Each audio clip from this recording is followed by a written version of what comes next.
Well, it's February 2021, and Trump was not inaugurated in any visible way, though I think he's acting more presidential than anyone sitting in that seat right now, though he's greatly hampered, obviously. It's interesting, the parallel you could draw. It's similar to the way God has limited his own powers on earth. Everybody talks about God being sovereign on earth, and I just want to point out in God's defense that if he were sovereign on earth, earth would look like heaven. Earth does not look like heaven. Does God retain some sovereignty? Of course. Does he retain some unchecked power? I would say yes, but it's so limited that if we don't understand the limitations God himself put on his power, on his own power, then we ought to lose faith in him completely, really, because God has limited himself massively on earth. And that is why we don't see him righting wrongs. We don't see him defending the weak yet. Okay, that the last day, the day of the Lord, is the day that God comes in a fury of fire. And fire represents a refining judgment. And remember that judgment begins first with the household of God. And so as the seals ramp up, which he has confirmed have begun, as the seals ramp up, God focuses his ire on those in his church who profess his name but don't understand him aright. Now, none of us understands God perfectly. But as his day begins, for this is his day, as his day begins, he begins to refine each one of us, calling us out in the areas of our misunderstanding. This isn't a day of judgment in the sense of condemnation. It's a day of refining. It's a day where God says, look, this is who I am. I have revealed myself in my word. I've revealed myself to your hearts, but you haven't understood everything perfectly. I'm going to perfect your understanding. This is the process whereby God is refining his bride. He's making her ready for the wedding supper of the Lamb. And we all need refining. We all need his chastening because none of us understands perfectly. And so in recent days, we've all been undergoing a refining process, and this will continue. One of the primary things the Lord is focusing his attention on in these final days is, are we hearing his voice? And when we hear his voice, what do we do about it? Do we act on it? Jesus said, if you love me, keep my commandments. Now, when he said keep my commandments, he didn't just mean hide them in a box and keep them, like I believe in them in some abstract way, but I'm not actually living according to them. No, he meant keep them, as in obey them. And there are more than just the 10 commandments at stake here. The Lord has many commands. He commands me every day. He commands you every day. 1 Corinthians 10:13 says that the Lord is faithful, who will not allow you to be tempted beyond that which you are able. But in every temptation, he provides a way of escape. And the way of escape that the Lord provides, often it's a particular message, a particular way of escape that he gives you, and only you know in that situation what that is. Sometimes it's a way to think about something that allows you to escape doubt, allows you to believe in the face of circumstances which might argue for another point of view. But if you follow that train of thought, your faith will be bankrupt. And so the Lord knows this, and so he provides a way of escape. He provides a way for you to think, or a way for you to behave or act that would enable you to escape the false conclusion that he isn't there, or that he doesn't care, or that he didn't speak, or that he isn't true. For God is true, though every man be found a liar. And so these days we're being challenged in our faith precisely because God wants to refine our faith, and he wants us to know how to think about him and the events of our world so that we don't lose faith in him. For he is faithful, but he's not acting out all of his faithful promises yet. He has hamstrung himself in order to allow for this battle that shapes our lives. It shapes the context of our lives. God is at war with Satan. Satan is in the process of trying, however impotently, to show himself to be more powerful than God. But our earth, the earth and our very existence, is in large part playing out this age-old battle between God and Satan. My first book, No Other Gods, is the culmination of 15 years of God showing how to recognize the enemy in the world around us and in our lives and in our hearts and expel him. And this is the task of the last day. The overcomers, the believers who overcome in the last day, will have had success in this area of booting the enemy out of their lives, unwinding his lies in their minds. So it does involve our minds. And then not just kicking the devil out, but actually submitting to and not just being compliant with, but obeying from the heart those things that God writes on our hearts. For God is always speaking. Please never forget that the Bible is the product of people listening to God speaking to them in their daily lives, okay? And God continues to speak to us in our daily lives. And the Bible is an accurate representation of many people's encounter with God. And He speaks to you too. You are without excuse. Every one of us is without excuse because God, according to 1 Corinthians 10:13, always provides a way of escape. We don't have to sin, but we do because we don't understand perfectly. And in this day, He's explaining, He's perfecting our understanding. He's challenging us on our commitment to Him. He's ferreting out those parts of our heart that we're withholding. He's exposing doubt with a view to dispelling it. It's not that He doesn't know where you're doubting Him. It's not that He doesn't have a very clear idea, much clearer than you do. So I would encourage you, don't hide anything from Him. Bring those doubts to Him and say, Lord, I don't understand how you said this and that, and this is happening in my life. This is my situation. Bring those to Him. Lay your heart bare before Him. These are days of extreme testing. It's by design. It's not an accident that the events of your life have conspired together to completely undo you. This is not an accident. This is God at work in your life. When difficult things happen, we construct arguments and explanations in our hearts and in our minds to cope with the reality of horrible things that have happened or things that we have not understood.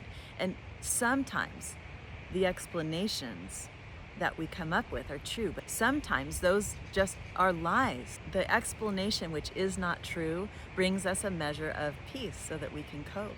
But the truth also brings peace, only it brings a much deeper peace. The truth brings the peace that passes understanding. And so in our lives, when we are triggered emotionally and we react with a lashing out of anger or with so much pain, God is actually orchestrating the events of our lives to reveal to us the areas where we are broken because He wants to heal us. And there is always a path of healing that lies in the path of truth.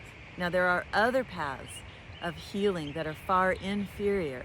They may have a measure of truth, but I would encourage you to seek God's best path of healing and the best explanation for the conflict in your heart. Seek God's best. It's the 101st secret law of the universe revealed in Winning Again, my third book. Because God is dealing with a universe which is fallen, so He doesn't always get the best. If He got the best, earth would look like heaven. Okay, if God always got His best will, understand, God hardly ever gets His best will. And please don't look at your life and think God isn't faithful because He didn't bring this or that about when He's all powerful and He could have brought it about. Because the laws of the universe, as expressed in Winning Again, please read that book. They reveal to us how to bring God's best into our lives because of the limitations God put on Himself. He cannot do it until we understand it and seek it. He cannot do certain things in our lives until we know that we are the ones that have to give him that permission or that dominion in our lives in order for him to carry it out. This is a law of the universe. Seek his best and understand that when things don't go according to your expectation, that could be a faulty expectation that you had, but it could also be that God's best wasn't able to be performed in your life because you didn't seek it. You didn't know to seek it. Ultimately, God is never to blame for any of the imperfections in our lives because he always, according to 1 Corinthians 10:13, provides the way of escape. Now, my last video was called Look for Those Who Escape. He's teaching us. Are we listening? Please be ready to have your assumptions challenged, your understanding challenged. Allow God to speak into your life and destroy the grid that you hold that's keeping you from him. God is breaking apart that grid, and he's doing that through trial. As the Lamb opens the seals of the book, it brings difficulty into earth. Now, those who escape that difficulty are those who have understood God aright. And they have escaped his heavy hand of judgment because they didn't need his heavy hand of judgment. He doesn't pour his wrath out needlessly. He doesn't delight in punishment. The wrath of God, as revealed in the seal and trumpet judgments, is a refining process. It only affects you to the degree that you need to understand him better in order to be a part of his spotless bride. There are many in the church who consent to God. Their faith is not bankrupt, but they're not obedient servants. They're not faithful servants. They are compliant servants. And there's a big difference, because a compliant person will say, okay, God, whatever you bring in my life and whatever you want, I accept it. That's compliance. But if God were to say to them, pack your bag right now and flee, go to Egypt, or, like he did to Joseph in the middle of the night. Many of God's servants were told to make surprise trips on the spur of the moment. They didn't know where they were going. Abraham went out. He didn't know where he was going. But he heard God's call and he went and he obeyed. That's an obedient servant. A compliant servant says, well, God, if you want me in Egypt, just take me there and I'll be there. I'll do what you want. But that's not what God's looking for. He's not looking for someone who he can force into a situation and they allow it to happen. And this again is tied in with the way God has limited his sovereignty on earth, because he's limited his ability to put you in the situation where you need to be. And he needs you to obey him and put yourself into the situation where he wants you to be and act. So that's why, although compliant servants are better than rebels, they are not really that useful to God, because they are never willing to get off their couch and do the radical thing that he's calling them to do. And instead they just wait and say, well, God would do this in my life if he wanted me to do such and such. There are many reasons why we don't want to, or why we may resist obeying the voice of God to our spirits. We might look foolish. We might be afraid to get it wrong. We might not want to leave the comfort of our home. We might have other plans of our own. But what God is saying is he always provides a way for us to escape, which if we obey, we will escape in the day of God's judgment. We will escape his wrath. Now, Revelation chapter 12 is a huge revelation to us. There are those who keep the testimony of Jesus. At the end of that chapter, it speaks of those who keep the testimony of Jesus. They keep his commandments and they don't deny his name. But those are called children in that chapter because they are children in the faith. They are immature. They are compliant but not obedient servants. And look at what happens to the children. God's children. These are God's children. They are believers. But the flood that pours out of the dragon's mouth overtakes them. It overcomes them. Now, in Revelation 2 and 3, we read about the overcomers. They are not overcome by the flood that pours out of the dragon's mouth. But these children are. They are overcome by the flood. In Revelation 13, the first beast is given 42 months of authority to do what? To overcome God's saints. These are not the overcomers of Revelation 2 and 3. Another piece of the grid that God is trying to break down and tease apart in our day is that all believers, that they'll all be treated the same. And God has made it so abundantly clear that there are a set of overcomers, and then there are the children. The women of Revelation 12 are the overcomers. You overcome to the extent that you hear God's way of escape and you take it. Children believe principles, and they act on principle rather than on the spoken rhema, up to the moment word of God to their spirits. Children believe the 10 Commandments, and they believe that Jesus is God and Jesus is Lord. They believe many true tenets, many truths.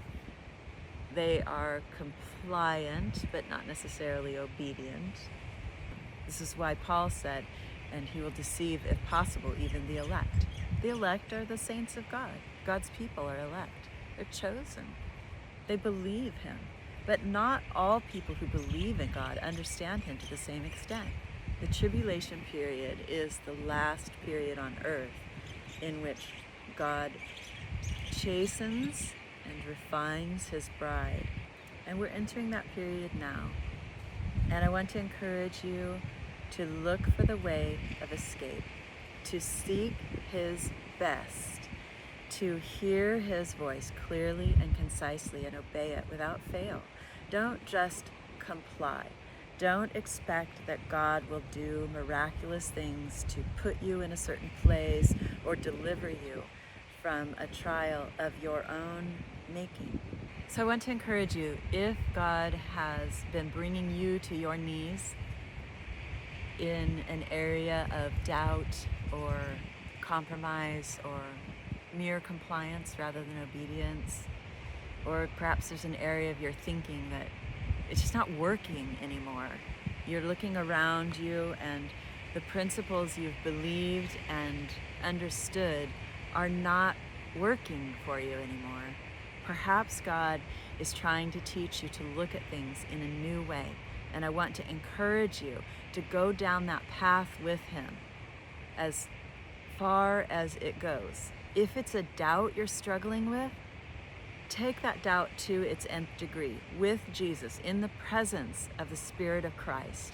What the Lord wants to do is totally eradicate double-mindedness from our lives. We're double-minded when we have two opposing beliefs that we're holding at the same time. The doubt is a belief, and the belief is a belief. We need to doubt lies, and we need to believe truth. So the Lord is revealing to you and me and every one of his servants what about what we believe is true and what about what we believe is false. And brothers and sisters, we may have deeply held beliefs that are false, and those need to fall. Allow God to dismantle your belief in what is false. And you may have built a ministry or an entire life around a false belief. And if you have, he's going to dismantle that. And that's not going to look pretty, and it's not going to feel good. But you need to allow that to happen. So the primary thing is to know how to hear his voice in order to discern what is good and evil. We need to discern between the truth and the lie. Get ready for your assumptions to be challenged, and especially he will be ferreting out those things in your belief that are wrong, that aren't working because they don't work, because they aren't true. Many of the things I've written about are not the common or typical way of looking at life, but they are true. They are true. He has said, no one will be harmed by believing these things. You won't be harmed, you'll be helped.